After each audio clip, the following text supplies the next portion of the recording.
Good afternoon, those that have joined our webinar. We're going to give it a few minutes just to allow everyone to join, as we're all very busy at the sort of midweek part. So, in the meantime, while we wait for people to join, we are just going to launch our first poll that you can respond to. With the polls, we're going to collect some polls over the course of the webinar, and then we can look at some of those answers and the insights at the end. So we'll be back very shortly.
So for those that have just joined, we're just giving it a few more minutes to allow people to join on this busy Wednesday afternoon. In the meantime, while we wait for the other attendees, we've launched a poll, so please feel free to respond, and we can look at some of those insights when we get towards the end of the webinar and into the Q&A session. Thank you.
Okay, thank you very much. I think we've got a few minutes for people to join, so we're going to kick off this next entry into our weekly Wednesday webinar series that I've managed to say correctly there. And I would like to just start with some of the intros. So my name is Rich Ford, and I'm the CTO at Integrity 360. And we're also joined today as our SME for this topic, Andy Rock, who's one of our solutions architects. So Andy is a seasoned professional with over 20 years of experience in the IT and cybersecurity industry. His career has spanned various roles, including network security architecture, and also formerly the cloud security specialist Checkpoint. And he's continued that great work for us at Integrity 360, where he's advising and guiding customers on network security and cloud security, and really driving innovation in his role as solutions architect. So this week, the focus comes to network security. So network security was, well, for me, the entry point into the cybersecurity world, a very long time ago. we're all really focused on firewalls and network intrusion detection systems, intrusion prevention systems, looking for a very different threat, and actually managing and securing very different environments. The environments have definitely changed, the threats have definitely changed, but network security is still an important piece of the puzzle. It's an evolved piece, but still extremely important to our activities to try and secure our applications, our people, and most importantly, our data. We may be in the cloud, or we may be moving into the cloud, or we might be hybrid in the cloud. But we still have networks, we still have network communication that needs to be secured.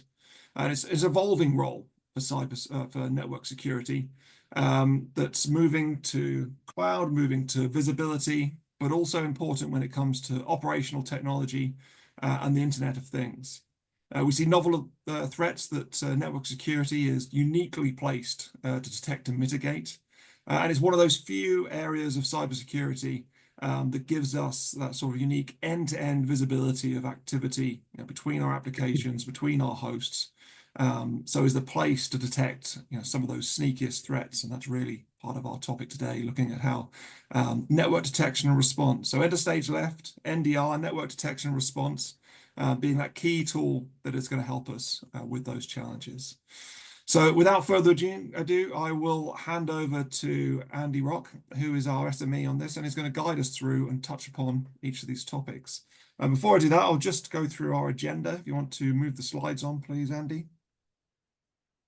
And touch on what are we going to discuss today? Well, we're going to walk through introduction to NDR, to where it's come from, what it is, and then really into the use cases for NDR, why it's so important, and then operationalizing NDR. So as a network detection response solution, how do we put that into operations? How do we get the very best out of it? And that really then leads us into the last bit, is how we look at managing those. And we'll finish up, as always, with our Q&A session. So please use the Q&A function within this webinar to ask your questions as we go along and towards the end. I say that's also the point of where we will touch upon some of the insights from the polls that we run. But please ask as many interesting and taxing questions as possible that I can use to put Andy on the spot. So without any further ado, I'll hand over to Andy. Andy, take us away. Oh, yeah, thanks, Rich. Pleasure as always.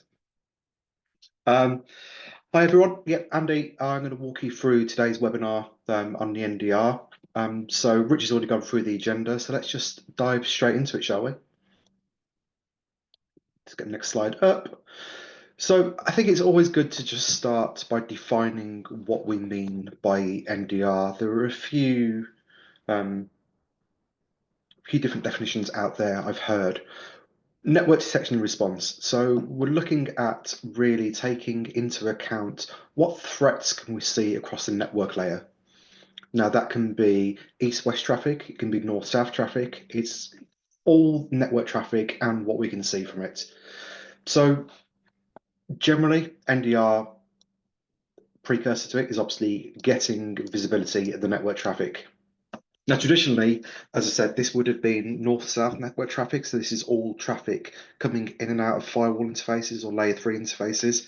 However, what we're seeing with a lot of customers recently is their segmentation across the network isn't maybe kind of best practice. So what they miss is the east-west traffic, the traffic that is not going through a firewall or any other like layer 3 device, given that. So really what they're missing out on there is the kind of lateral movement. There's no visibility of the traffic to actually police.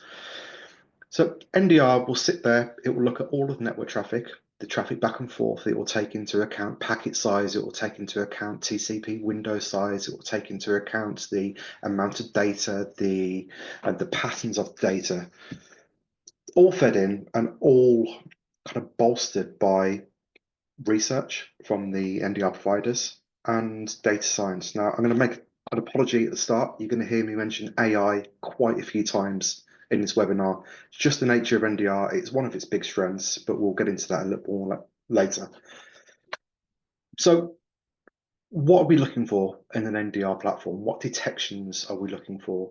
Typically, and we'll go into a little more detail later on, but We're looking for command control functions, the beacons. So when someone's got into your network, onto one of your devices, one of the things I'll look to do is to establish persistence and actually just keep a foothold on your network. Now, these beaconing systems are they're getting more and more evasive. It used to be fairly easy to pick them out because there'd been known bad IP addresses, but now actually they could be dynamic IP addresses. The addresses could change every few minutes, every few seconds even. So it's really looking at the patterns of those. They could be going out by DNS, they could be going out by HTTPS, all sorts of methods there. What will happen when an attacker lands on an endpoint typically? Let's say there's a phishing attack, someone's clicked a link, their machine has then been compromised, the EDR has been disabled. Um, what is the attacker going to do? Well, at that point, the attacker doesn't really know where they are. So the first thing they're going to do is look on the machine for all of the telemetry they can get from the machine itself, see where they are on the network, see where their gateway is, see what the machine talks to, what which suggests what firewall ports might be open, where can they actually go to. They'll then start to actually maybe start to probe out the network a little bit and see what they can actually touch. So the reconnaissance part, quite difficult to pick up. I mean, if someone got onto a machine and started going crazy and just doing it as fast as they can, there's probably going to be a lot of systems that would pick this up. Your SIEM hopefully would pick it up.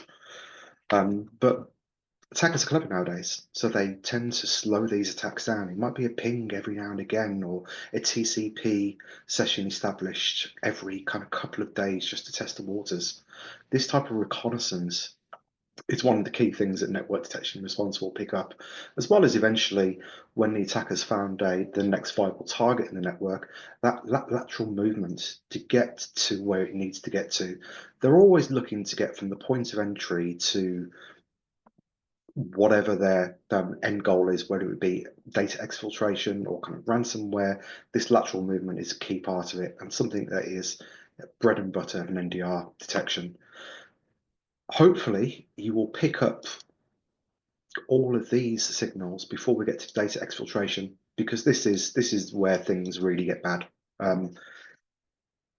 If someone gets onto your machine, someone gets into your file server, someone gets into your Office 365 environment and starts exfiltrating data, this could be in a big chunk, this could be in small segments, it could be over many hours, many days, many weeks, and many methods to do it, DNS tunneling, HTTPS tunneling.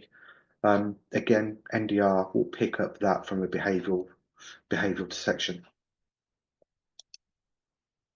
So just to take a step back now, and let's just talk about the kind of origins of NDR and where it came from. As Rich says, I was in my early years kind of network architect, so I think I've seen the evolution of where we've come from to where we are now, and it's a really big improvement. So initially, NDR really traces its origins back to IPS and IDS systems. This would be a system either part of a firewall or a different appliance in line to the firewall that would pick up the traffic, look at the nature of the packets going through, and look for signature-based detections. Really, that's the key part here. But it brought with it a whole host of headaches because the number of false positives in these systems was just sometimes almost unmanageable. When you've got a appliance sitting in a crucial entry point to your network, you've then got other considerations to think about. Is it going to fail open? Is there going to be a split brain in the routing? Does it need to participate in routing? Um, but really, the problem was it was the signature based. And one of the problems with signature based detections is, just by its very definition, is it can only respond to historic known attacks. If you change that signature slightly, it's all of a sudden a 0 day. Next kind of evolution from there was really NSM, which is network security monitoring. This would be a device that would sit in the network and it would not just look at the packets going through the network on a case by case basis. It would really analyze all of the traffic and keep a copy of all of it. Now, it was really useful, but again, quite expensive to actually run because the processing power and storage you needed back in the day when this was an active technology was quite quite high. It required a lot of manual analysis. This was not a real-time detection, it is real-time monitoring, but the detections really came out of this would be a secondary tool to look at for suspected problems, really. Going back to today, we've got NDR. NDR really doesn't look at signature-based detections. We're looking at behavioral-driven detections. So what deviation from the normal pattern of life are we seeing in the environment? Now, it may be the case that two employees in an office have access, both from an identity point of view and a firewall point of view, to the same resource. However, one of them only ever accesses that resource once in the blue moon.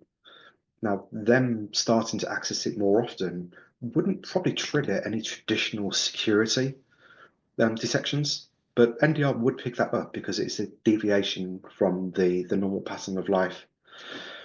Another part of NDR really is the response part of NDR, which is something neither of the two previous iterations really had. IPS, arguably, but IPS was a real sledgehammer approach to response. NDR can be quite contextual. So we can work with containing identities, we can work on resetting individual connections, we could reset connections only in a certain time of day. You can be quite granular in the level of response you actually need from there. Quickly go on to the next one. So there's a Gartnerism that we like to quote in our engagements, which is the SOC visibility triad. And what this is the principle is that if you have visibility over a scene, if you have visibility of the endpoints, and you have visibility of the network, you should have all of the telemetry you need to detect most incidents, really. So the EDR, that's going to be obviously sitting on the endpoint, and it's been looking at detecting malicious activity. It's going to be giving you visibility on processes, on scripts that are being run, and it's going to be looking at maybe signature of behavioral-based malware. Really good for isolating the endpoints, obviously, if from a response point of view. But the problem is it had limited visibility into the network and lateral movement between endpoints. Um, Again, one of the examples we used before was if someone's machine's compromised, and if I say, for example, if our red team is conducting an exercise, if they get onto an endpoint, the first port of call for them is really to disable the EDR. Easier done for some vendors and other vendors. I'll leave the red team guys to say what their loves and hates are. Everyone's got a different point of view, but ultimately it can be done. It is done, and it will be done again. But their presence on the endpoints still requires them to move laterally to another goal, most likely. They will not at this point have actual control of the network. So any lateral movement from there should be picked up by NDR. And again, SIEM is aggregating and correlating data from all the sources in your environment, hopefully. It's looking at endpoint logs, it's looking at firewall logs, it could be looking at switch logs, it could be looking at CASB logs, correlating events from all the systems in the environment, really. Issue with SIEM is there can be a lot of false positives. It requires a lot of tuning. And again, we're looking at that detection logic. If A happens, then B happens, then C happens. It's probably going to be an incident that needs to be looked at. Very labor intensive to keep on top of SIEM detections. Then we have a whole team dedicated to it, and they are working flat out. Again, where network detection response kind of fills that gap is we are looking at just the network. So we're looking at where this compromised endpoint is looking to get to next. Now, probably the main power of it is the behavioral part of it, because we're not looking at that threat or looking at that signature. We're not looking at a known attack. Any deviation from the norm can be flagged up.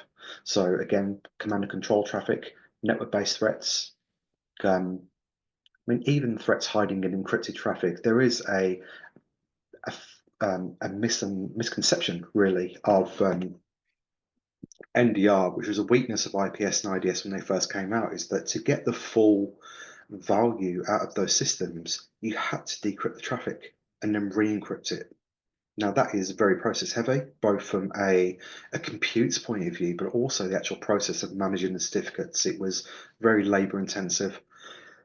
NDR doesn't require that you actually decrypt this traffic. It's quite happy to look at encrypted traffic. There's quite um, a good amount of information you can look at just at looking at the nature of the packets coming forward. Again, both in terms of the packet size, the regularity in the network, the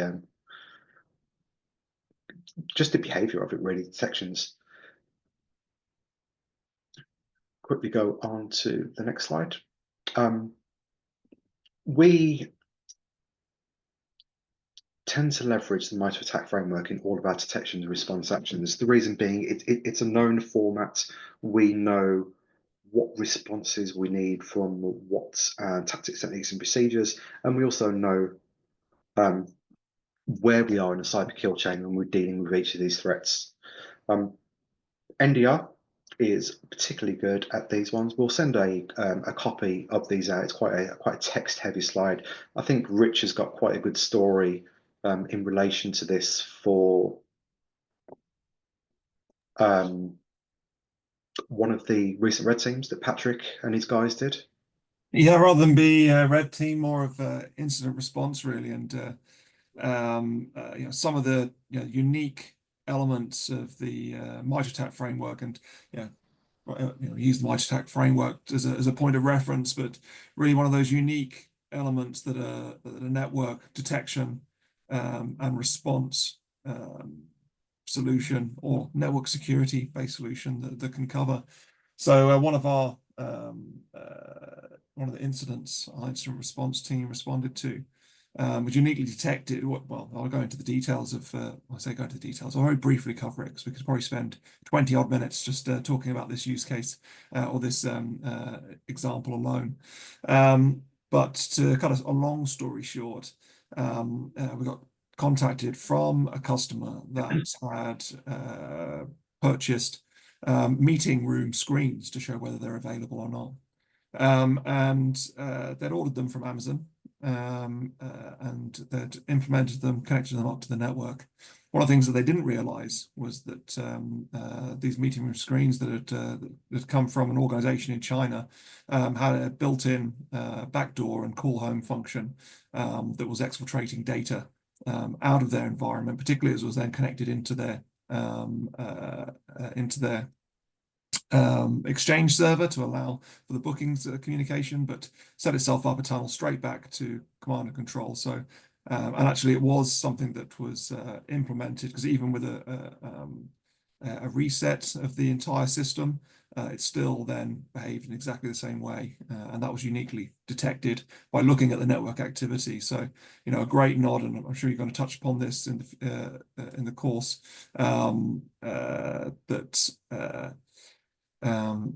that some things can, particularly where you can't install an agent. So yeah, it touches for me onto OT, IoT items that are going to be in the environment where you can't install an agent upon them. Then how do you understand how they're behaving, whether they've been compromised, whether they are compromised devices that have been introduced? And that's a unique place for me where network security platforms, and particularly NDR, comes into its own. Yeah, true. And that is a good point, Rich, about the unmanaged devices on the network. If you think of the types of unmanaged devices, you can get obviously these meeting room panels, obviously one of them, building control systems, but there's also very much a culture now, bring your own device into corporate networks where they might be placed onto a safe VLAN. But the reality is, if you've got unmanaged devices in there, the only source of telemetry you're going to get really, apart from SIEM maybe, but it is going to be from the network. And you can tell an awful lot from that traffic, as we've gone into before. I think there is a misunderstanding sometimes as well of that for to deploy network detection and response that you need to actually sit off the core network. And that's a problem with some of our customers because COVID obviously changed the way we worked. A lot of people started work from home, and a lot of people still do work from home. We have a number of customers who even work from shared offices like WeWork offices, and their question is, well, how can we take advantage of this area of detection when we don't actually own a network? And the simple answer is really nowadays actually most of the NDR providers will give you an endpoint agent which just sits on a device and will get all the network telemetry you need as if it is on the main network. They're actually quite lightweight agents. I think it's sometimes confusing when you see this for NDR saying that you can have an endpoint agent on there. It's not looking at the operating system. It's not conflicting with the likes of Defender and CrowdStrike. It's purely looking at the network traffic and the telemetry that you can get from it. The key takeaway from that is actually NDR picks up a lot of the tactics and techniques that are used not only during the initial phase of an attack, but also towards the end of an attack. Again, hopefully, everyone catches it right at the start, but the reality is some of these things are missed, and as long as we can catch it at some point in the cyber kill chain, it's a good place to be. So, how does NDR sit in a layered security approach in a modern SOC? This is typically what we would love to deploy for all of our customers. Is a layered response here. So we'd always have the detection technology. Again, stock visibility triad here. You've got the EDR, you've got your SIEM, you've got your NDR, and then maybe even cloud detection and response over here. Your integrations is probably one of the most important point. Again, another Gartnerism is the concept of cyber mesh architecture, and this is the belief or the aspiration that all of the different security technologies you buy are not siloed technologies. They all integrate with each other and actually add up greater to the sum of their individual parts.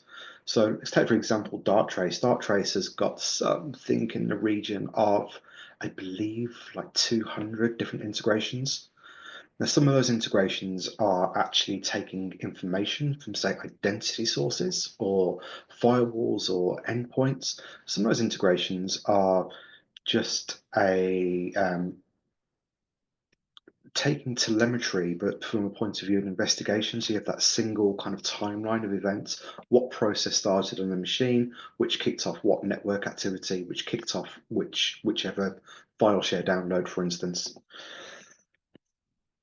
Integration is a really big part of the response action as well, because let's say, again, pick on Darktrace, its response action can be do a TCP reset on a command and control beacon that's coming in.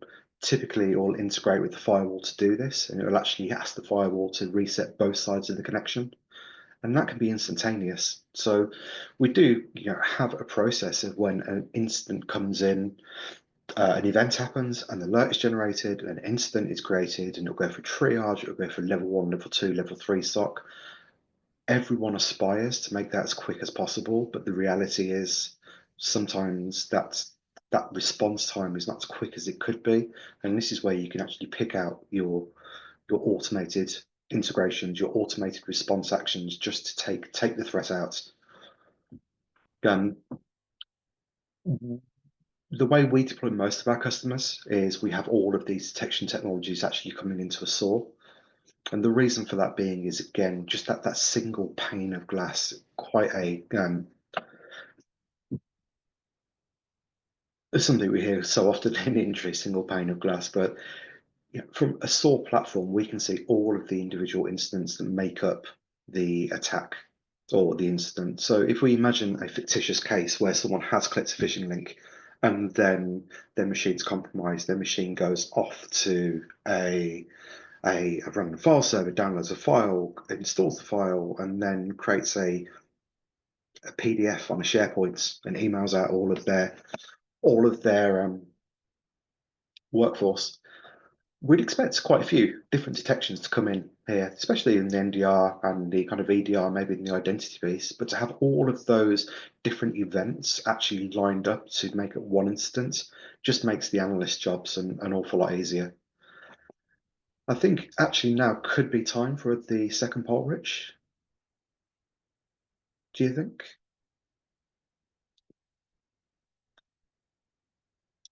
Do you want me to launch it? Are you okay? No, there we go. Second poll launched. Please get your answers in, and we can review the insights from that during the Q&A session. Shall I carry on? Yeah, carry on. Let's go. Okay. So we've heard a lot about AI in the defense of our networks, of our infrastructure, but we need to be really honest about this and just really aware the bad guys are using AI as well. Maybe even more so than defenders. It's easier to use AI to attack someone. Just a few stats on the screen, really. Just to throw up again, one by Dartrace. 90% of cybersecurity professionals, cyber criminals, to increasingly leverage AI in attacks. Um, Now, the problem with this is AI is absolutely relentless. It does not tire. There should be some Terminator gags thrown in here, I suppose. Maybe remember that for next time. AI phishing is particularly prevalent. I could go on to ChatGPT now and ask it to generate me 200 different phishing emails with the desired outcome, and I'd have them in 10 seconds, ready to deploy against any target I want. I could probably even give them a LinkedIn profile or a Facebook profile and actually say, can you target a phishing attack for me against this person? And it will kind of craft it. Which brings us down to, again, the AI doesn't tire, but analysts do.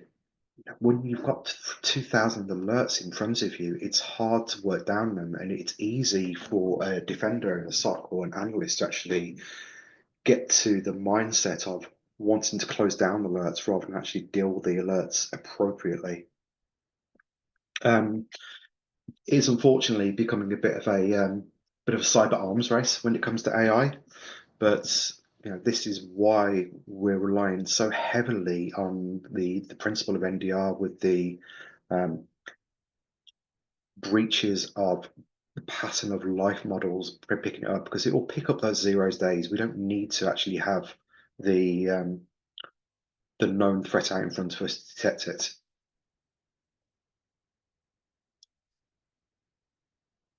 So adapting to enterprise changes, I think it's fair to say the rate the modern enterprise has changed in the past 5 years is like nothing we've seen before.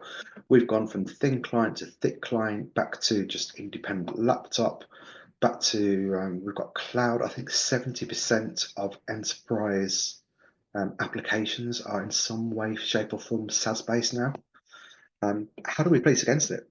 Well, again, NDR is one of those solutions. How does NDR protect SaaS? With two ways typically. For one, you're going to get the endpoints um, interaction with that SaaS platform from your network or from your endpoint sensor. But for two, NDR will actually now integrate with a lot of SaaS systems kind of natively and pull out events to be looked at. Darktrace, for instance, just have integrations to Office 365, to Salesforce, and it will look at the actual behavior, the logs of that SaaS platform, and pick up, again, changes in normal user behavior, changes that are probably perfectly allowable by the organization. As in, Jane can access this folder, Jane can upload or download this, but it's unusual for Jane to do this on a Sunday or at 3 o'clock in the morning or at the rate that she's doing XYZ action. Those type of things, just behavioral anomaly is the only way these are going to be picked up. Um,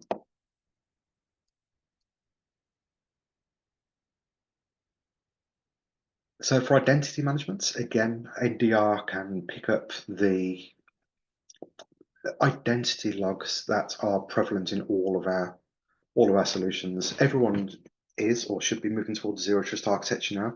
I think it's fair to say that identity is the new perimeter. So what actions, what requests have been made to identity providers like Okta or Azure AD? Um, what can be picked up there? That's not just looking at the network traffic, but actually the nature of the amount of requests made to these identity providers. I'm quickly going to go on to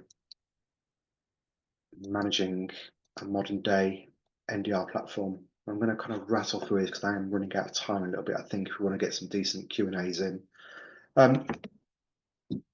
It probably is no surprise, and I think we've had a press release go out shortly. There'll be a slide at the end of this desk. We do a managed NDR service. We've got a managed Darktrace SOC. It's one of the biggest SOCs, one of the biggest Darktrace specific SOCs in the world.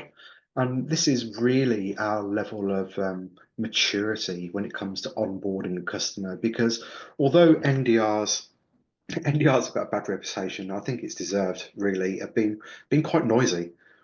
I mean, I would say when you enable an NDR and start getting traffic through it and events through it, just don't touch it for 2 weeks, really. Let it collect all that information because it needs to build up that pattern. After that, you might look at it and say, there's just so many things I don't even know where to start. But once the tuning is being performed and you've got your critical devices outlined,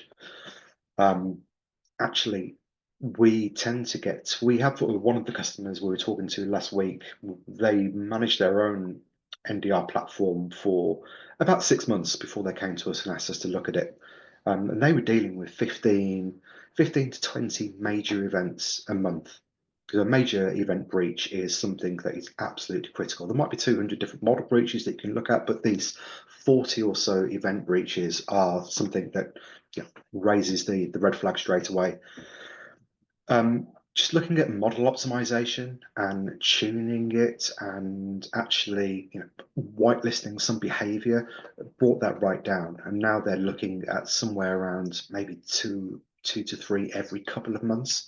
Is that really, it is quite resource intensive, but actually once you put, it's like any system really, once you put the work into actually tuning and honing that model enhancement down, you start to get real value. Because once you're at this point, at the top of the graph here, pretty much anything you're going to get is going to be worth looking at. Down here, there's going to be a lot of noise, but once you get to this top of the graph, that's when you really start to see the value of the system. So let's look at a few key takeaways there before we go into the Q&A. So NDR, it's not a replacement for other security controls. It works different to other security controls. It's working not just at a different level, the nature of its detections are different. Defense in depth strategy. It's looking at behaviors over signatures. So for your 0-day attacks or your just unusual behavior that strictly speaking is allowed by security controls but seems a little out of the norm, is where NDR has got you. NDR is complementary to the existing tooling. Again, it probably integrates with it. You look at the integration between EDRs with your SIEM, with your SOAR, and NDR really can help you speed up those detections and look at the wider picture when it comes to detecting incidents. As mentioned previously, we do have a new service that has been launched, which is a Darktrace SOC. Here's the details of that. I think Becky will probably be sending out a follow-up email to you guys as well. Thanks, Andy. Yes, we have, as of today, launched our DSOC managed service with our partners Darktrace, and obviously we have a webinar outlining that on the 20th of November. So that'll be one of our future weekly Wednesday webinars. So thank you very much, Andy, for walking us through the NDR and the tool for detecting those sneaky network threats. So we can now move on to the Q&A. So perhaps actually before we start the Q&A, because I see there are some questions in, but please, if you have any questions for myself, for Andy, particularly any that can put Andy on the spot, because that's my favorite thing to do, please put them in. So before we do that, let's just we can reflect on some of those insights that we gathered from the very start and through with our two polls. If we look at the first webinar poll, which was what is the primary challenge your organization faces in detecting network threats? A good number of respondents here, but really splitting between the challenge is limited visibility into network traffic, which I think is important. I think there's several ways that we lose that visibility. One being where we have very flat networks, actually very common. Micro segmentation of networks, is still not as mature in a lot of organizations as possible. So there's limited opportunities to detect those threats. But also, what do you do with all of that information that you're gathering? So I see one of the questions is that we'll come on to that we might want to touch into that. But your firewalls may have a lot of data, but how do you really extract the threats from that? And the other one that was equally was voted for was the difficulty in detecting advanced or hidden threats, which is a very strong use case for NDR platforms, as Andy outlined. Being more behavioral based, utilizing AI and machine learning, looking at all of that visibility and data that you can collect across the network, gives you those insights so that you can detect those more advanced attacks, particularly things that are not possible to detect by a basic signature. And in our second poll, we posed the question, what would be the most valuable outcome for implementing an NDR solution for your team? And the overwhelming number of responses was for faster detection and response to those network threats overall. So, which I think is something we all need to strive for. So they were the polls and some of the insights that we can gather from there, and we can jump into the Q&A. And as I said, please keep the Q&A questions coming. So first question up, Andy, does NDR remove the need for IPS IDS? So I know a lot of organizations will have an IPS IDS function as part of their firewalls. I think back to probably when we both started out in network security, before really IPS, and it was IDS solutions, sat off the network in their own standalone system that would be forever trying to update with snort rules to detect different activity. So with NDR solutions, is this the modern day IPS, IDS? Do we still need those platforms? I think they still have value because they still protect the perimeter, especially internet facing. If you've got internet facing firewalls, they've changed the nature of them now from really being the kind of catch-all to just being just a filter, a good filter. Like if you know a traffic pattern is bad, or you'll know that there's attempts coming in with known bad threats, why let it into the network? Yeah, well, I agree. I think when we look at attempted exploits of vulnerabilities and the ability to virtually patch systems in your network, and actually some of the insights that we get from our firewall managed services, where we have all of our customers that have IPS enabled within their environments. If we look at even over the last 12 months, because I was looking at the data relatively recently, we can see that there's still an overwhelming number of attempts to exploit Log4Shell, which is must be coming up for 24 months, if not more, from when that was first released, and trying to probe and identify vulnerable systems that are open on the internet, and using that exact example, when that first broke, not only did most organizations not have any idea, and we could probably have a whole conversation about some of our IR experiences where we're still seeing organizations compromised through Log4Shell because neither the organization or the vendor product in question had any idea that Log4Shell was part of the software bill of materials underneath. So when this first broke, organizations didn't know where they were or whether they were vulnerable to it, and there wasn't time for vendors for any of their platforms to A, identify whether it's part of their software bill of materials, and B, what the patch and being able to deploy that patch, whereas an IPS solution can provide that instant patching up front by detecting attempts to exploit it and blocking them.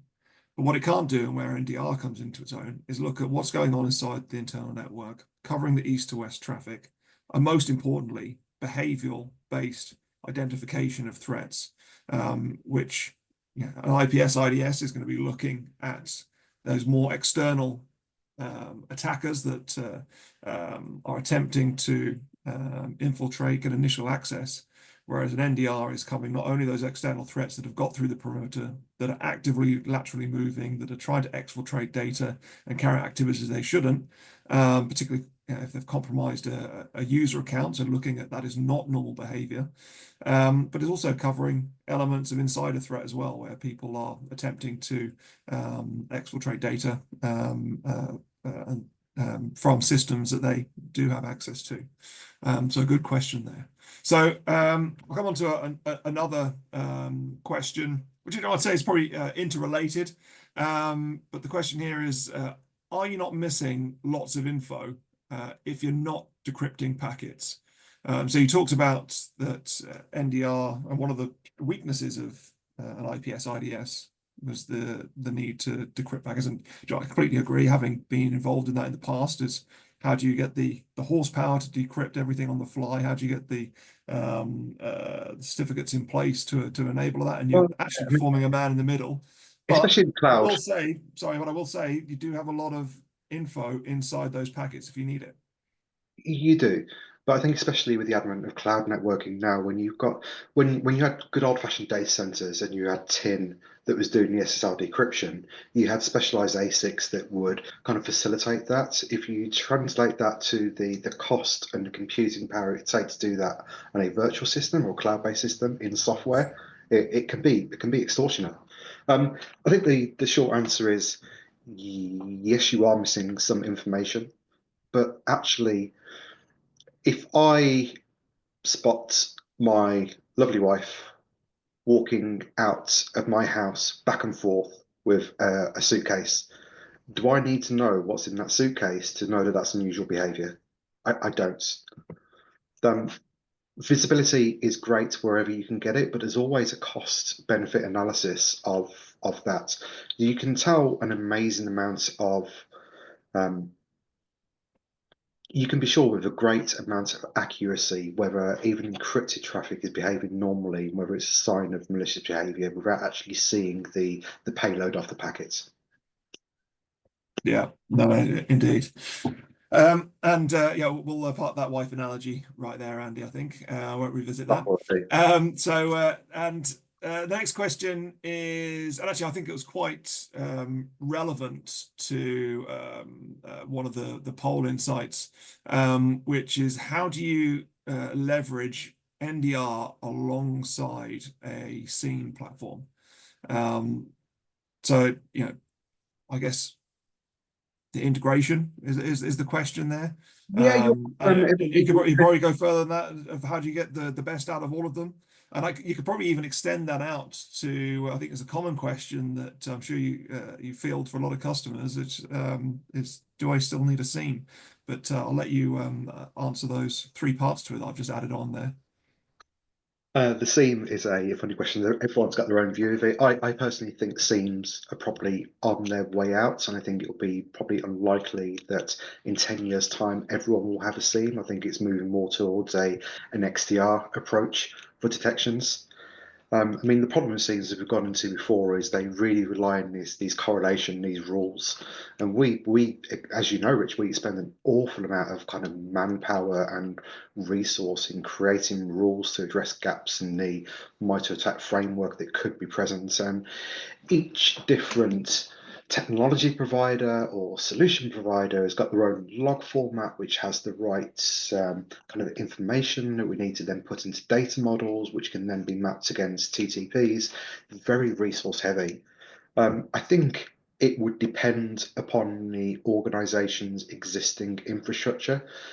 With our customers, we utilize SOAR really heavily, and that is for the reason we've gone into before. It's single pane of glass where we can correlate all of the incidents. But I do know that a lot of the customers that we engage with will only work from SIEM alerts.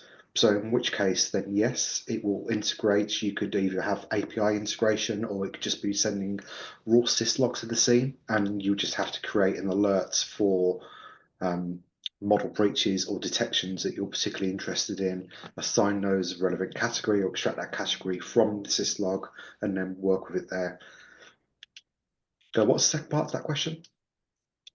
Well, I suppose I guess the second part of that question was really, I guess, the integration alongside. Well, actually, the main part of the question that was answered by a participant was how do you leverage NDR alongside a scene rather than do you still need a scene? But before you go on to that, there's some follow-ups on those points that you made, and yes, having been involved in the development and operation of our managed services for the last 11 years or so, and particularly around these receiving, I think there's one of the challenges, particularly when it comes to networks, is the huge volume of data. There's a massive cost implication for everything that you bring into a scene platform, regardless of the vendor. And the challenge of getting in there and then being able to comb that data for meaningful insights, which and you're still kind of going back to very static um, um, implementation of detection rules. So as much as you want to make the behavioral, unless you're building AI and using ML models to look for those threats, you're relatively static. So I think on the one hand, I'm not as strong as you to say that that seems going to die. I mean, there's that move to XDR, but I think there is still a place to leverage them side by side with each other. But as you say, probably the opportunity there is not to have to detect and not to have to, capture the huge amount of logs and make the scene a little bit more focused. I think the other part for me is, maybe not looking at them in complete silos, and actually looking more of the joined up. What do you need to cover? And actually, NDR and and you talk about XDR platforms. We look at Darktrace's platform. Networks one component. Cloud, email, OT, and even endpoint. Being able to pull that all into one effectively data model platform to do the AI detection and response activity, I think is very important. But I'll just hand it back to you for that last bit of the question of leveraging alongside, unless I've covered everything. Yeah, I think you're right. I think maybe it was a bit strong to say that SIEM won't be used, but I think certainly when we take logs into a SIEM, they're either being brought in for detection, for an investigation, or for compliance. Now, I don't think investigation and compliance are probably going to disappear, but I think the SIEM being a detection source for events or incidents is probably going to dwindle. But keeping those logs, we know from experience that some of the dwell times on networks and some of the IR incidents we've been on have been in the order of months. So to be able to go back to a number of months and look at a particular endpoint or a particular user from those logs, it has been invaluable.